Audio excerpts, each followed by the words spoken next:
जो विषय भू कानून से जुड़ा हुआ है, इस विषय को यहाँ पर धरातल पर लाने का, चर्चा का विषय बनाने का काम तो हमने ही किया है।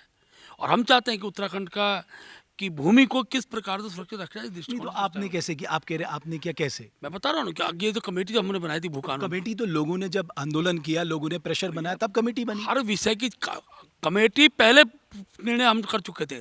आंदोलन के बाद चीजें जमीन में निकल कर बट आई है। आप तो ग्राउंड में रहते हैं, एक सामान्य जनमानस की अपेक्षा तो है ना कि एक हमें हमें अपनी लैंड मैं बचानी, मैं एग्रीकल्चर लैंड बचानी। प्रदेश के अंदर जो ऐसे तत्व हैं जो उद्यमों को अवरोध करना तो चाहते हैं। कौन है? वही तो मैं कह रहा अरे हूँ। मैं कह रहा हूँ, आपको दिखाई दे रहे हैं जो तो आप क्लैरिटी से जो बताइए ना आंद अध्यक्ष जी, जो इसमें आप इसमें घबराना किस बात देखिए, का? आप बोलिए कि मैं ये वो मैं पिन बता रहा हूँ, पॉइंट करिए देखिए ना। सुनिए, मैं बता सकता हूँ आपको कि जो इस प्रकार के आंदोलनों में सहभागिता दिखाई दे रहे हैं, वो वामपंथी जो यूथ है वो बड़ी संख्या में दिखाई दे रहा है। और वामपंथ का नज़रिया, चाहे सीमावर्ती क्षेत्र हो, चाहे मैदानी क्षेत्र हो, उसमें उत्तराखंड के विकास का अवरोध करने का ही रहा है। मतलब आप कह रहे हैं आपका जो विरोध करेगा उसको आप डेजिग्नेट कर देंगे ये वामपंथी है। हमारा विरोध नहीं है, हमारा सच्चाई है। उद्यम का विरोध है, यहाँ पर उद्योगों का विरोध है। इस प्रकार के जो लोग होते हैं उनको धीरे धीरे पर्दे पर्दे खुलती हैं। मैं उन आंदोलनकारियों से कहता हूँ, यूसीसी जो है उसके लिए भी तो आंदोलन करें। नमस्कार, मैं हूं रमेश भट्ट। एक ऐसा समय जब उत्तराखंड का सामान्य जनमानस सड़कों पे है, वो भी एक मजबूत भू कानून बनाने को लेकर और मूल निवास की कट ऑफ डेट 1951 को लेकर। ऐसे में बीजेपी संगठन की सोच या बीजेपी की सोच क्या है इन दो प्रमुख मुद्दों पर, इसी पे बात करने के लिए बीजेपी के राज्य के मुखिया प्रदेश अध्यक्ष महेंद्र भट्ट मेरे साथ मौजूद हैं। भट्ट जी, बहुत बहुत धन्यवाद। मैं जानना चाहता हूं कि संगठन के स्तर पे मूल निवास और भू कानून को लेकर आपकी सोच क्या है, और ये जो सड़कों पे यूथ आया हुआ है इसको आप किस तरह से देखते हैं? देखिए, राज्य छोटा भौगोलिक दृष्टि से कह सकते हैं हम लोग, हमारे पास सीमित कृषि भूमि है। औद्योगिक भूमि भी स्वाभाविक रूप से सीमित तो नहीं है, क्योंकि चारों ओर हिमालय से घिरे हुए दूसरे अन्य जो देश हैं, उन देशों की सीमा से हमारा राज्य जुड़ा हुआ है। और प्रदेश के विकास के लिए हर प्रकार की व्यवस्थाएं जुटानी पड़ती हैं। छोटे राज्य के अंदर भूमि सीमित होने के साथ साथ उस भूमि की रक्षा करने का भी जो उद्देश्य है, जो भाव रहता है, वो सत्तारूढ़ दल का बनना रहता है। सत्तारूढ़ दल के अध्यक्ष होने के नाते मैं ये कह सकता हूँ कि जो विषय भू कानून से जुड़ा हुआ है, इस विषय को यहाँ पर धरातल पर लाने का, चर्चा का विषय बनाने का काम तो हमने ही किया है। और हम चाहते हैं कि उत्तराखंड की भूमि को किस प्रकार से सुरक्षित रखा जाए, इस नहीं दृष्टिकोण तो से चर्चा आपने हो। कैसे किया? आप कह रहे आपने किया कैसे? मैं बता रहा हूँ ना कि आगे ये जो कमेटी जो हमने बनाई थी भू तो कानून पर, कमेटी तो लोगों ने जब आंदोलन किया, लोगों ने प्रेशर बनाया तब कमेटी बनी। हर विषय की कमेटी पहले निर्णय हम कर चुके थे। आंदोलन के बाद चीजें जमीन में निकल कर बट आई है। आप तो ग्राउंड में रहते हैं, एक सामान्य जनमानस की अपेक्षा तो है ना कि एक हमें हमें अपनी लैंड बचानी, एग्रीकल्चर लैंड बचानी। मैं खुद कह रहा हूँ ना, आखिरकार इस प्रदेश के अंदर जब इतनी बड़ी मात्रा में भूमि का अधिग्रहण किया जा रहा था, मजारों के नाम, बाकी नाम पर, उसको भी छुड़ाने का हमने किया ना, हमारी सरकार ने किया है। और मैं कह सकता हूँ, जब भू कानून से संबंधित विषय जो आज चर्चा का है, इस भू कानून के विषय को भी प्रारंभ भू उत्तराखंड की देवभूमि की भूमि की रक्षा की जाए। और बाहर के जो ऐसे तत्व हैं, जो तत्व केवल और केवल इस राज्य के अंदर एक प्रकार से इसका भौगोलिक समीकरण खराब करने का जो काम कर रहे थे, उनको बचाने का हमने प्रयास किया। और मैं इस बात को इसलिए कह रहा हूँ कि उत्तराखंड के अंदर उद्योग भी स्थापित होने, उत्तराखंड के अंदर हमारे आवास भी बनने हैं, और उत्तराखंड के अंदर दिन प्रतिदिन जो हमने जो एक प्रकार से जो पलायन था उसको रोकने का काम किया, तो ये भी हमारी आवश्यकता का अंग है। बट अध्यक्ष जी, अब मैं आपको एक सिचुएशन देता हूँ। मान लीजिए पहाड़ का एक व्यक्ति जिसके पास अपनी एक लैंड थी, वो उसने अपनी लैंड बेच दी, आज वो उसी के घर पे गार्ड की नौकरी कर रहा है। आपको वो लैंड ओनर के तौर पे ज़्यादा अच्छा लगता था या आज वो गार्ड की नौकरी कर रहा है इस स्थिति पे ज़्यादा अच्छा लग रहा है? देखिए, पहली बात तो मैं इस बात स्पष्ट कर दूं कि हमारे यहाँ हमने कोशिश की है कि इस प्रकार की भूमि का विक्रय रोका जाए। और आज भी वो कानून है, आज भी वो कानून है। ले ठीक है कि उसकी सीमा कितनी रखी जाए, कितनी भी जमीन वो व्यक्ति बेच सकता है, इसका एक आधार बनना पड़ेगा। लेकिन ये केवल कानून के आधार बनने वाला हिमाचल के अंदर है। हिमाचल के अंदर जमीन किसी के कोई उद्यम लगना है तो वहाँ का व्यक्ति जमीन नहीं बेच सकता है, एक पक्ष है। इसकी चर्चा तो भू कानून के बट अंतर्गत चल रही उन्होंने है। तो एक मजबूत लैंड कानून बहुत साल पहले बना लिया ना, इसीलिए तो बची है उनकी मैं ज़मीन इस है। बात को मानता हूँ कि 2000 जब राज्य बना था, उस परिस्थिति में उस समय जो निर्णय होने चाहिए थे, उन निर्णय में विलम्ब हुआ है। लेकिन उस निर्णय को फॉलो करने के लिए हमने प्रयास प्रारंभ किए। आज भू कानून की जो कमेटी बनी है उसके बाद सबकी चर्चाएं हो रही हैं। इन सारे विषयों को लेकर उद्योग भी लगने हैं, रोजगार भी होना है, भूमि की सुरक्षित भी करना है।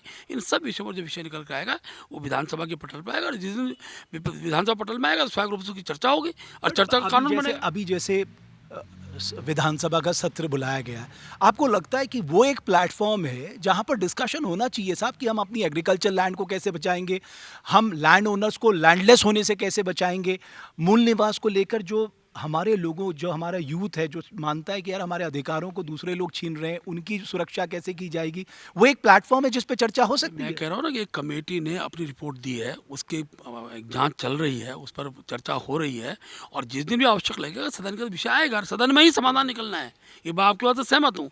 सदन में समाधान निकलना है कि हमको उद्योग भी लगाने हैं, हमने कृषि भूमि बचानी है और इस उद्देश्य के साथ सरकार भी कटिबद्ध है। आप कन्विंस हैं जो यूथ सड़क पे मांग कर रहे हैं उसके साथ आप खड़े हैं, आप मानते हो बिल्कुल सही देखिए, जगह पे अपनी बात उठा रहे हैं? मैं इस बात के स्वरूप में कहता हूँ कि जब इन्वेस्टर समिट हुई, इन्वेस्टर समिट के बाद इस प्रकार के मैसेज देने का प्रयास किए गए कि भूमि जो है बाहर के उद्यमियों को दी जाएगी और ये जो मैसेज था, इस मैसेज के कारण ये प्रकार की परिस्थितियाँ निर्माण हुई है। लेकिन मैं आज कह सकता हूँ जो हमारे उद्यमी आ रहे हैं उन उद्यमियों को सरकारी लैंड जो है वो देने का प्रयास सरकार कर रही है, उसके उनके साथ जो लेकिन अनुबंध हुआ है। उनका कहीं ये नहीं कहना है कि आप फैक्ट्री मत बनाइए, उद्योग मत बनाइए।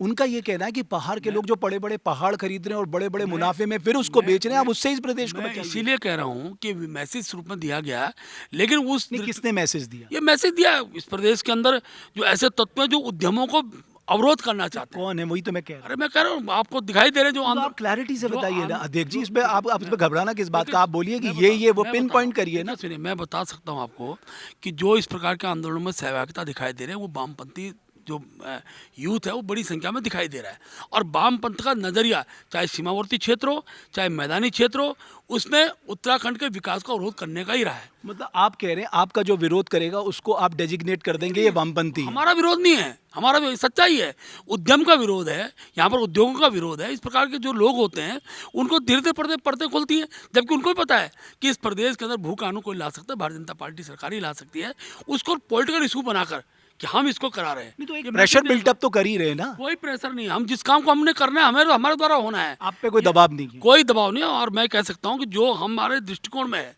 आखिर उत्तराखंड की राज्य का निर्माण जिस पार्टी ने किया हो और उत्तराखंड राज्य की भूमि की सुरक्षा का जो हमने लोगों को आश्वस्त किया है उसको हमको करना है, लेकिन उसको भ्रांति खड़ा करना है और उसका क्रेडिट लेना कि हमारे आंदोलन से चीज़ें हो रही है, ये धीरे धीरे जनता समझने लगी है। मतलब सड़क में जो लोग खड़े हैं वो वामपंथी हैं। नहीं नहीं, मैं कह रहा हूँ ना जो इस विचार के लोग हैं जो उत्तराखंड के विकास को हमेशा अवरोध करने का काम किया। अभी जोशीमठ की स्थिति क्या हो गई है, आज जोशीमठ के अंदर जिस प्रकार का प्रेशर मेंटेन किया गया, आज कितनी बड़ी भूमि जब सर्वे हुआ, कितनी बड़ी आज आज वही वामपंथी लोग कह रहे हैं कि साहब ये गलत हो गया है।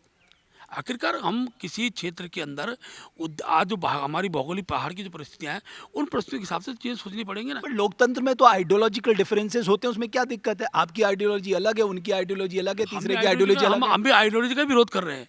आखिर जो जो सिद्धांत जो है वो विकास में अवरोधक बने, उस सिद्धांत का विरोध करना हमारा कर्तव्य है। बट वो तो कहीं नहीं कह रहे हैं आप उद्योग मत लगाइए, वो तो चाहते हैं उद्योग लगे, यहाँ के लोगों को नौकरी यही तो मिले। गलतफहमी फैला रहे हैं, यही गलतफहमी बना रहे हैं। उनके दिमाग में ये है कि उद्यम जो लगेगा तो लोग अपनी ज़मीन बेचेंगे। आखिर ज़मीन क्यों बेचेंगे? ज़मीन बेचने वालों के ऊपर जागरण का काम करें ना, जो अपनी भूमि बेच रहे हैं उनको रोकें।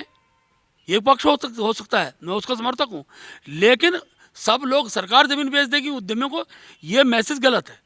बट ऐसा मैसेज है नहीं। गवर्नमेंट को इंडस्ट्री लगानी है भाई, डेवलपमेंट करना है, ग्रोथ रेट बढ़ानी, वो तो करेगी। इन्वेस्टर समिट भी इसी उद्देश्य से बढ़ाया गया। ये मैं दावे से कह रहा हूँ इन्वेस्ट समिट के बाद का ये आंदोलन इस दिशा में जा रहा है और उससे उद्योग प्रभावित होंगे, उससे रोजगार प्रभावित होगा।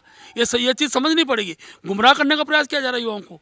मैं आज कह सकता हूँ कि ठीक है, तो आप कन्विंस कर लीजिए, अगर आपको लग रहा हो गुमराह, आप कन्विंस कर लीजिए हमने उनको। किया है, हमने किया, हम कन्विंस आप उनको बुला के बात कर लीजिए, भाई मैं आपसे बात करने को तैयार हूँ, मैं आपको बात करूँ। बात करने वाले जो आते हैं उनसे बात भी होती है, जिनका उद्देश्य ही विरोध करना है, अनावश्यक विरोध खड़ा करना है, उनसे वार्ता को। बट आप सीरियस हैं कि इस प्रदेश को एक मजबूत भू कानून चाहिए और कट ऑफ डेट 1951 जो मूल निवास की है वो होनी चाहिए, उनके अधिकारों की रक्षा होनी चाहिए। देखिए मूल निवास आज भी राज्य के अंदर बना हुआ है। मूल निवास कहीं उस एक्ट में कोई संशोधन नहीं हुआ है। मूल निवास यथावत है। ये ठीक है कि स्थायी निवास की पद्धति बनी है। अब मैं दूसरी बात को जाता हूँ। बट सर मैं बताऊं, जब ये स्थायी निवास बनाया गया, हाई कोर्ट से एक डिसीजन आया, उस समय लॉ डिपार्टमेंट ने ये सिफारिश की थी कि हमें हाई कोर्ट की बात ना मानते हुए हाई कोर्ट के इस फैसले को चैलेंज करना चाहिए लॉ डिपार्टमेंट ने, लेकिन पॉलिटिकल कारणों से वो किया ही नहीं देखिए गया। मैं बता रहा हूँ आपको। देखिए मैं फिर कह रहा हूँ, जो भी निर्णय पहली निर्वाचित सरकार को करना चाहिए तो निर्वाचित सरकार ने वो काम किए नहीं। यही कारण रहा। आखिरकार आज गुजरात के अंदर उत्तराखंड का व्यक्ति है, महाराष्ट्र के अंदर उत्तराखंड में, हिमाचल के उत्तराखंड में व्यक्ति है और वहाँ भी स्थायी निवास की चीज़ें न बने तो क्या वहाँ उत्तराखंड में व्यक्ति रोजगार प्राप्त कर सकता है? आज देश की इकाई से हम लोग बंधे हुए हैं। ये ठीक है कि जिस बच्चे का जन्म चमोली में हुआ हो, पिथौरागढ़ में हुआ हो, उसको क्या स्थायी निवास देने का अधिकार सरकार को नहीं है? ये तो प्रश्न खड़ा हो जाएगा पूरे देश के बट हो संवैधानिक क्या व्यवस्था रहा है, में। जिसके पास जिसके वो रिजर्वेशन का भी फायदा ले रहे हैं, जबकि ये कानून कहता है कि रिजर्वेशन का फायदा आप वही ले सकते बिल्कुल नहीं हैं है। जो आपका मूल निवास हो। मैं ऐसे सेना- आपको सुनिए ना, सैकड़ों एग्जांपल मैं दे सुनो, सकता हूँ। मैं बता रहा हूँ सेना के अंदर आदि मूल निवासी प्रमाणिकता है। अनेकों सेंट्रल गवर्नमेंट की सर्विस में जिसमें मूल निवास को ही नियुक्ति मिलती है। ये ठीक है कि राज्य सरकार की अपनी पद्धति होती है। मैं इस बात को मानता हूँ कि आखिरकार हमें तय करना चाहिए था कि हमारे मूल निवास की क्या कैटेगरी हो। ये था आज 23 साल बाद इसकी चर्चा करने का कोई अर्थ बचता नहीं। तो भी एक से कमेटी बनी है, उस कमेटी के आधार जो सुझाव आ रहे हैं वो सुझाव सार्वभौमिक होने चाहिए। हमारा जो उत्तराखंड राज्य है वो तराई में बसा हुआ है, हरिद्वार उसके केंद्र में हमारा उत्तराखंड पूरा राज्य है। और सबसे बड़ी बात है, हम भारत को ये मैसेज नहीं देना चाहते कि उत्तराखंड के अंदर इस प्रकार परिस्थिति निर्माण हो रही है कि बाहर से आसे उस व्यक्ति जिसका जन्म उत्तराखंड के अंदर हुआ हो, जिसके राज्य निर्माण के बाद उत्तराखंड में उसने जन्म लिया हो, उस व्यक्ति को उत्तराखंड का कोई रोजगार नहीं, ये मैसेज देने का काम कम से कम एक राष्ट्रवादी दल कर नहीं सकता है। बट अध्यक्ष जी, मुझे थोड़ा कन्फ्यूजन लग रहा है, मैं थोड़ा क्लैरिटी चाहता हूँ। आपको याद होगा देहरादून में जब मूल निवास और भू कानून को लेके एक एजिटेशन किया गया था, उससे ठीक एक दिन पहले एक कमेटी बना दी गई थी राधा रतूड़ी जी के नेतृत्व में। उन्होंने एक बैठक भी की और उन्होंने डीएम से कहा भाई हमें आप इन्फॉर्मेशन पहुंचाइए कि कितनी एग्रीकल्चर लैंड निकल गई है हमारे हाथों से। आप कह रहे हैं कि तो ये तो एजिटेशन का ही दबाव था ना कि एक दिन पहले ये कदम उठाया गया। आप कह रहे हैं हम दबाव में नहीं है। देखिए मैं फिर बता रहा हूँ, हमने जब जनरल खनौरी जी की सरकार थी, उसमें त्रिवेंद्र जी की सरकार आई, हमने इन विषयों को बार बार समाज में चेतना के आधार पर खड़ा किया। ये ठीक है कि कब हो रहा है इसकी डिमांड हर व्यक्ति करता है, लेकिन राज्य के अंदर किस प्रकार के निर्णय लेने हैं इसके लिए वैधानिक पक्ष भी देखना पड़ता है। वैधानिक पक्ष के आधार पर कमेटियाँ बनती है। ठीक है कि जब कोई विषय समाचार पत्रों के माध्यम से समाज के बीच चर्चा का आता है, सरकार उसको संज्ञान लेती है और वही अर्थ रहा है। ठीक है कि एक आंदोलन के एक दिन पहले कर दिया या आंदोलन को एक दिन बाद कर दिया, विषय ये नहीं। विषय ये कि दोनों विषय मूल विषय ये है कि आप उसको सीरियसली ले रहे हैं। हम उसे सीरियसली ले रहे हैं। और निश्चित रूप से मैं कह सकता हूँ हमारी सरकार माननीय मुख्यमंत्री पुष्कर धामी जी के नेतृत्व में ये दोनों विषय बहुत महत्वपूर्ण है और उस विषय को हम आगे बढ़ा रहे हैं। अभी तो यूसीसी वाला मामला आपको जानकारी के दे दूँ, बहुत जल्दी विधानसभा आने वाला है, लेकिन वो लोग इसके आंदोलन का आज यूसीसी के लिए क्यों नहीं आंदोलन हो रहा है इस राज्य के अंदर? आप कह रहे हैं यूसीसी जो है वो इस यूसीसी विधानसभा आने वाले वो विधानसभा से मैं उन आंदोलनकारों से कहता हूँ यूसीसी जो है उसके लिए भी तो आंदोलन करें। ये देवभूमि है, ये देवभूमि के अंदर समान नागरिक कानून बने। समान नागरिक जब कानून बनता है तो सबके अधिकार सुरक्षित होते हैं, उस पर तो कोई बोलने को तैयार नहीं है। ये एक प्रकार से राज्य के अंदर मैं कह सकता हूँ कि इन आंदोलनों के माध्यम से गुमराह करने का, युवा गुमराह करने का ही षड्यंत्र। ये सत्य है, सीमित रोजगार है। मैं एक दूसरी बात कहता हूँ, उत्तराखंड के अंदर जितने रोजगार मिले किसको बाहर वाले को मिला है? उसका नाम इंगित करे ना जो ये वामपंथी आंदोलन कर रहे हैं। ये वो उन्होंने कई लिस्टें जारी की हैं जिसमें बाहर के लोगों को यहाँ पर भाई साहब, जॉब्स मैं मिली फिर हैं। बता रहा हूँ आपको, मैं फिर कह रहा हूँ उस व्यक्ति का नाम बताओ कि बाहर का है। आखिर उसका जन्म उत्तराखंड में हुआ है, उत्तराखंड का वो स्थायी निवासी अगर होता है तो मिलेगा। और ऐसी सूची दिल्ली में गुजरात में निकलने लग जाए, उत्तराखंड लड़ोगे तब क्या करेंगे?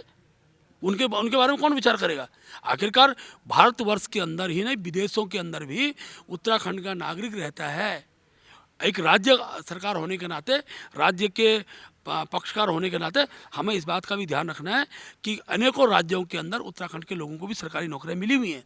जो आधार है, हम उस आधार का अपना पक्ष राज्यों का हो सकता है, लेकिन हमारे राज्य के अंदर भी हमको ऐसी व्यवस्था बनानी पड़ेगी कि जिसका जन्म उत्तराखंड निर्माण के बाद उत्तराखंड के अंदर हुआ है, ऐसे भी और जिनकी नागरिकता उत्तराखंड की हुई है, ऐसे लोगों को रोजगार देना पड़ेगा। बट अध्यक्ष जी, क्योंकि आज मेरे साथ अब है तो मैं आपसे एक और बात जानना चाहता हूँ। हम यहाँ पर एक पक्ष देख रहे हैं कि हमें अपनी लैंड बचानी है।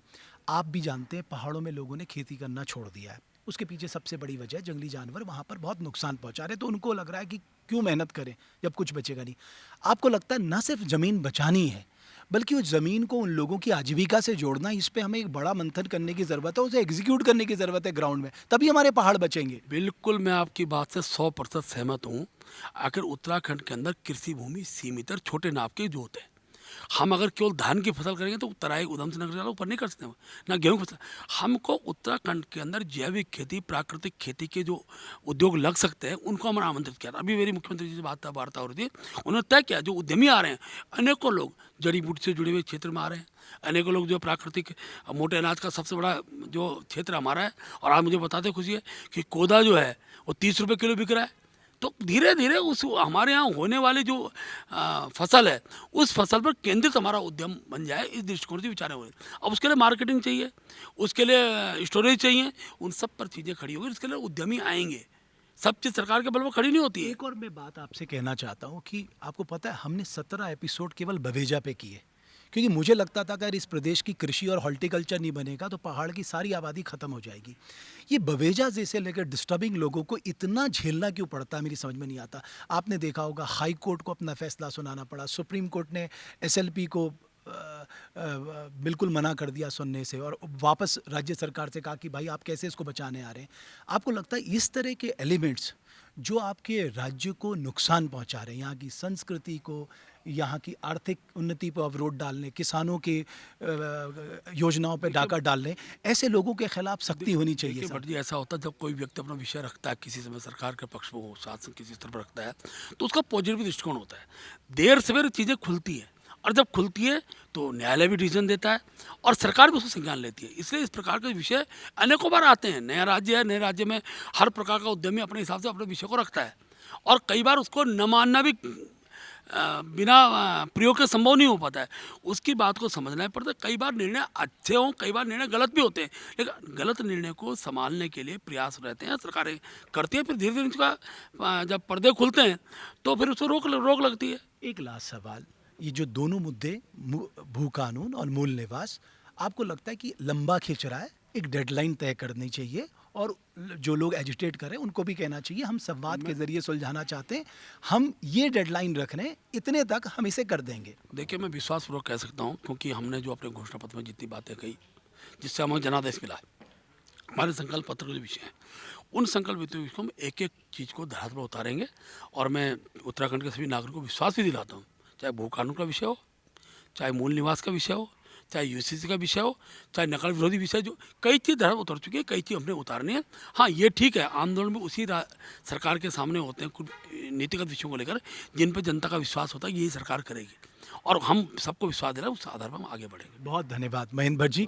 तो महेंद्र भट्ट जी बीजेपी के मुखिया हैं उत्तराखंड के। उनका ये कहना है कि ये दोनों सीरियस इश्यूज़ हैं, लेकिन उनका ये कहना है कि एक समय इसके लिए चाहिए, और उस समय के तहत वो चाहते हैं कि इन दोनों मामलों को सरकार एड्रेस करेगी। बहुत बहुत धन्यवाद आप सभी का।